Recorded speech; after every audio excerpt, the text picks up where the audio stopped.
तो आज हम कुणाल कामरा के उस धमाकेदार ड्रामे में गोता लगाने जा रहे हैं जहां एक तरफ महाराष्ट्र सरकार की नाक में दम है तो दूसरी तरफ बॉलीवुड का भाईजान सलमान खान भी पंगा लेने को तैयार बैठा है। क्या होगा जब कुणाल का तंज सलमान के बिग बॉस वाले तख्त से टकराएगा? चलिए आपको दिखाते हैं, बताते हैं सब। आप भी इस खबर पे अपनी राय, अपनी बात कमेंट में जरूर रखें और वीडियो को लाइक और शेयर कर अपना प्यार और सपोर्ट भी जरूर दिखाएं।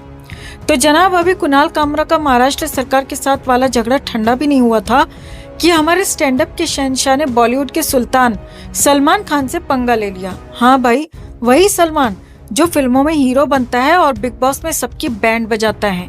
एक तरफ एकनाथ शिंदे जो महाराष्ट्र के डिप्टी सीएम हैं, उनके ऊपर कुणाल ने ऐसा गाना ठोका कि सारा स्टूडियो ही तहस नहस हो गया। वहाँ की कुर्सियां टूटी, माइक बिखरे और कुणाल पर एफआईआर की बरसात हो गई। बुक माई शो ने तो उन्हें बाय बाय कहकर लिस्ट से बाहर कर दिया। लेकिन रुकिए, कहानी में अभी ट्विस्ट बाकी है। अब जब कुणाल चारों तरफ से घिरे हुए थे तभी उनके पास एक मैसेज आया। कौन था भेजने वाला? कोई और नहीं बल्कि बिग बॉस की टीम। जी हाँ, वही शो जहां सलमान खान हर हफ्ते आकर लोगों की जिंदगी का सत्यानाश करता है। मैसेज में लिखा था, हाय कुणाल, मैं बिग बॉस की कास्टिंग देख रहा हूँ, आपके लिए ये परफेक्ट टाइम है, शो में आ जाओ, सबको अपनी कॉमेडी का जलवा दिखाओ। अब सस्पेंस ये कि कुणाल क्या करेगा।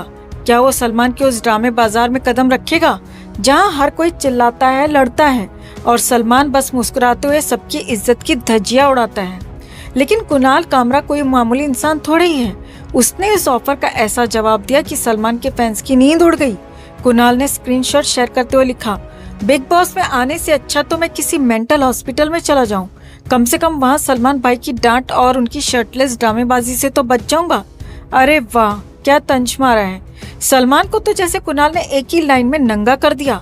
बिना शर्ट के सलमान का वो अंदाज जिसमें वो कंटेस्टेंट्स को बाहर निकाल दूंगा कहकर डराता है, कुणाल ने उसकी हवा निकाल दी। अब सोचो जरा, आप होते कुणाल की जगह तो क्या करते? सलमान के उस घर में जाते जहां हर कोने में कैमरा आपकी बेइज्जती रिकॉर्ड करता है, या कुणाल की तरह कहते, नहीं भाई, मैं अपनी इज्जत की कब्र खुद नहीं खोदूंगा? कमेंट में बताएं, क्या आपको लगता है कुणाल ने सही किया या सलमान का ऑफर ठुकराकर मौका गंवा दिया? और हाँ, सलमान के फैंस, आपकी क्या राय है? क्या कुणाल को सलमान की वो वीकेंड का वार वाली क्लास में शामिल होना चाहिए था? आप भी अपनी बात, अपनी राय कमेंट में जरूर रखें और वीडियो को लाइक और शेयर कर अपना प्यार और सपोर्ट भी जरूर दिखाएं। तो दिशा सालियान केस के फिर से खुलने के बाद से महाराष्ट्र की सियासत में भूचाल आ गया है। हर दिन नए खुलासे सामने आ रहे हैं और इस बार निशाने पर है बेबी पेंगुइन। इस पूरे मामले में संजय निरुपम ने ऐसा खुलासा किया है कि हर कोई सकते में आ गया है। तो आखिर क्या बोले हैं संजय निरुपम, खोले हैं कौन कौन से काले राज ठाकरे के, आपको बताते हैं, दिखाते हैं सब। आप भी इस खबर को ज्यादा से ज्यादा लाइक और शेयर कर अपना प्यार और सपोर्ट दिखाएं और कमेंट में इसे लेकर आप भी अपनी बात, अपनी राय जरूर रखें। चैनल के साथ जुड़कर चैनल को सब्सक्राइब कर हमारी आवाज बने। तो सोचिए, एक लड़की जो जिंदगी से भरपूर थी अचानक एक रात मौत के अंधेरे में समा जाती है। क्या ये महज एक हादसा था या फिर कोई ऐसा राज छिपा है जिसे अब तक दबाया जा रहा था? संजय निरुपम जो कभी कांग्रेस में थे और अब एकनाथ शिंदे के शिवसेना खेमे में शामिल हो चुके हैं, उन्होंने एक प्रेस कॉन्फ्रेंस में कहा कि जब दिशा की रहस्यमयी मौत हुई थी तब वो उद्धव ठाकरे के गठबंधन का हिस्सा थे। उन्होंने जो देखा और सुना वो अब तक उनके जहन में ताज़ा है।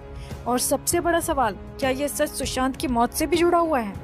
इतना ही नहीं, संजय निरुपम के पास ऐसे ठोस सबूत भी हैं जो वो एसआईटी को सौंपने के लिए तैयार हैं।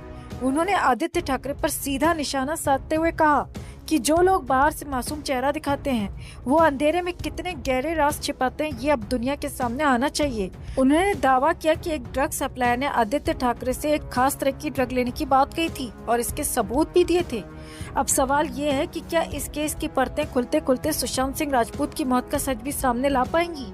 निरुपम का आरोप है कि दिशा सालियान की मौत को आत्महत्या का रंग देने के लिए उद्धव ठाकरे ने अपनी सत्ता का पूरा जोर लगाया था।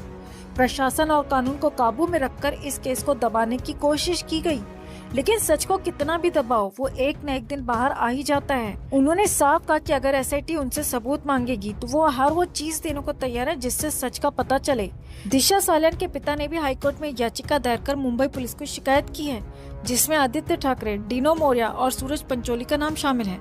अब सवाल उठता है, क्या इन लोगों का नाम महज संयोग है या फिर इस कहानी के असली किरदार अब तक पर्दे के पीछे छुपे हुए हैं? इस मामले में विधानसभा में भी जमकर हंगामा हुआ। एकनाथ शिंदे गुट के विधायक संजय गायकवाड़ ने आदित्य ठाकरे के इस्तीफे की मांग उठाई। महायुति के विधायकों ने भी इस मांग का समर्थन किया और हंगामा इतना बड़ा कि स्पीकर राहुल नार्वेकर को सदन की कार्रवाई 10 मिनट के लिए स्थगित करनी पड़ी। शिवसेना नेता भावना गवली ने विधान परिषद में आदित्य ठाकरे का नार्को टेस्ट कराने की मांग तक कर डाली। वहीं मंत्री शंभूराज देसाई ने साफ कहा कि दिशा सालियान केस में कोई भी दोषी हो, चाहे वो आदित्य ठाकरे ही क्यों ना हो, उसे बख्शा नहीं जाएगा। अब जरा सोचिए, 8 जून 2020 की रात दिशा सालियान की मौत और उसके ठीक 6 दिन बाद 14 जून 2020 को सुशांत सिंह राजपूत की संदिग्ध मौत। क्या ये सिर्फ एक इत्तेफाक है या फिर इनके पीछे कोई गहरी साजिश है? सुशांत का केस तो सीबीआई ने बंद कर दिया, लेकिन दिशा केस की परतें खुलने के बाद क्या हमें वो कड़ियां मिल सकती हैं जो सुशांत के लिए इंसाफ दिला सकें? क्या दिशा केस की जांच से वो सच सामने आएगा जो सुशांत केस को दोबारा खोलने पर मजबूर कर सकता है? अब सवाल यह है कि आदित्य ठाकरे नैतिकता के आधार पर इस्तीफा देंगे या नहीं? क्या वो सच को सामने लाने के लिए विधायक पद छोड़ेंगे या फिर ये सब एक बड़े खेल का हिस्सा है? आपकी क्या राय है? आप भी अपनी राय कमेंट में जरूर रखें और वीडियो को लाइक और शेयर कर अपना प्यार और सपोर्ट भी जरूर दिखाएं। अमिताभ रेखा की सीक्रेट मुलाकात, क्या 44 साल बाद फिर जाग उठा पुराना प्यार? जया बच्चन को लगा सबसे बड़ा झटका। बिग बी ने कह दी ऐसी बात जिससे सब रह गए सन। जी हाँ, बॉलीवुड के इतिहास में अगर किसी लव स्टोरी ने सबसे ज्यादा सुर्खियां बटोरी हैं तो वो अमिताभ बच्चन और रेखा की अनकही मोहब्बत है। एक ऐसी कहानी जिसका कोई ऑफिशियल एंड नहीं हुआ, बस समय ने इसे ठंडे बस्ते में डाल दिया। लेकिन हाल ही में जो खबर सामने आई है उसने फिर से इस भूली बिसरी कहानी को जिंदा कर दिया है। जी हाँ, कहानी फिर से वहीं लौट रही है जहाँ से सिलसिला शुरू हुआ था। रेखा और अमिताभ की मुलाकात का सच आया सामने। जी हाँ, कई दशकों से दूर रहने के बावजूद बॉलीवुड के गलियारों में फुसफुसाहट है कि अमिताभ और रेखा ने हाल ही में एक प्राइवेट क्लब में मुलाकात की और ये कोई आम मुलाकात नहीं थी। सूत्रों के मुताबिक अमिताभ बच्चन एक सीक्रेट इवेंट में पहुंचे थे जहां गिनी चुनी हस्तियां मौजूद थीं। लेकिन सबको चौंका देने वाली बात ये थी कि कुछ ही देर बाद रेखा भी उसी जगह पहुंच गईं।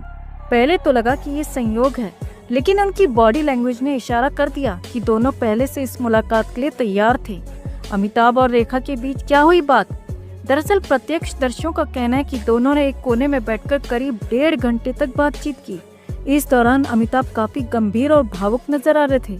ऐसा लग रहा था मानो वो कोई बड़ी बात कहना चाहते थे लेकिन झिझक रहे थे।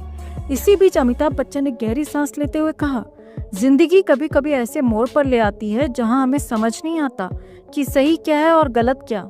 इस पर रेखा मुस्कुरा दी और बोली, कुछ रिश्ते कभी खत्म नहीं होते, बस वक्त उनका इम्तिहान लेता रहता है। रेखा की इस बात पर अमिताभ एक पल के लिए चुप हो गए।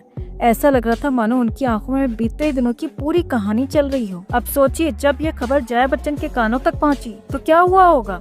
सूत्रों की माने तो जब जया को इस सीक्रेट मीटिंग के बारे में पता चला तो उन्होंने घर में जमकर हंगामा किया। अंदरूनी रिपोर्ट्स के मुताबिक उन्होंने अमिताभ बच्चन को साफ शब्दों में अल्टीमेटम दे दिया।